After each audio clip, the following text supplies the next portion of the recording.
Plusieurs sujets d'actualité dominent la revue de presse de ce lundi 15 juillet 2024 à travers les rayons bac de la capitale. Prenons les titres du tri hebdomadaire d'information générale Eco-News. Retard dans la délivrance des cartes d'identité, très fâché, Tshisekedi exige des comptes. En quoi notre confrère, depuis son lancement en grande pompe il y a quelques mois, le processus d'identification de la population en vue de la délivrance de la nouvelle carte d'identité en République démocratique du Congo est en cause le vice-premier ministre en charge de l'intérieur et de la sécurité, Jacquemain Chabani. Toujours dans la territoriale Kinshasa, pourquoi Daniel Bumba n'est toujours pas investi par l'Assemblée provinciale?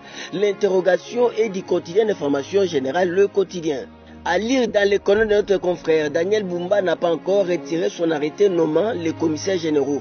Entre-temps, on les voit accorder des audiences et tenir des réunions de travail. Qu'est-ce qui se passe? S'interroge Le Quotidien. S'interroge les Quinois et pourtant Kinshasa a des défis énormes qui l'attendent, notamment les défis sécuritaires de mobilité et de l'assainissement pour ne citer que ceux-là. Depuis le départ de Ngobila, Kinshasa n'est pas gouverné, a déclaré un Quinois désespéré face à l'insécurité qui gagne du terrain dans la capitale ces derniers jours. Dans le même chapitre administration du territoire, Kassai central, le gouverneur Joseph Moïse Kamboulou dévoile son gouvernement avec 10 ministres dont 2 femmes. Titre le site d'information générale pifoinfo.net. Pour ce site d'information générale, le gouverneur de la province du Kassai a, dans un arrêté, le samedi 13 juillet 2024, rendu public la composition de son gouvernement. Cette équipe gouvernementale est composée de 10 ministres, parmi lesquels figurent 2 femmes. Voici les membres du gouvernement provincial. Ministre de l'Intérieur, Justice, Affaires coutumières, Décentralisation et Droits humains, M. Loukou Sampoï Alain. Ministre des Finances, Économie, Commerce, Petites et Moyennes Entreprises et Industries, M. Chibolambombo Jean-Jacques. Ministre du Plan, Budget, Fonction publique, Communication et Médias, porte-parole du gouvernement, M. Moutelamou Kendi Pierrot. Toujours en province, nous allons prendre cette information du site info.cd.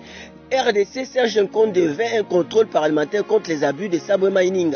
Selon ce site d'information générale, le député national Serge Nkonde est déterminé à aller jusqu'au bout de sa démarche dans les territoires de Sakanya où Sabwe Mining est accusé de plusieurs abus par les communautés locales. 3 mois après les incidents de mars, l'élu de Sakanya a effectué fin juin une descente sans succès dans cette mine située au village Lonchi à 90 km de Sakanya. Des vidéos en circulation dans les réseaux sociaux ont montré les députés devant la barrière fermée de la mine, suscitant une vive polémique. Pour accéder au site minier, Serge Nkonde avait brandi son autorisation de sortie signée par le président de l'Assemblée nationale. Pas suffisant du goût des dirigeants de Sabwe Mining qui ont exigé un ordre d'émission. Une position que ne comprend pas l'ancien ministre des Sports qui estime être dans ses prérogatives de député national. On va terminer en sport avec ces titres du quotidien d'information générale Forum des As, le stade des Martyrs et du TP Mazembe homologués.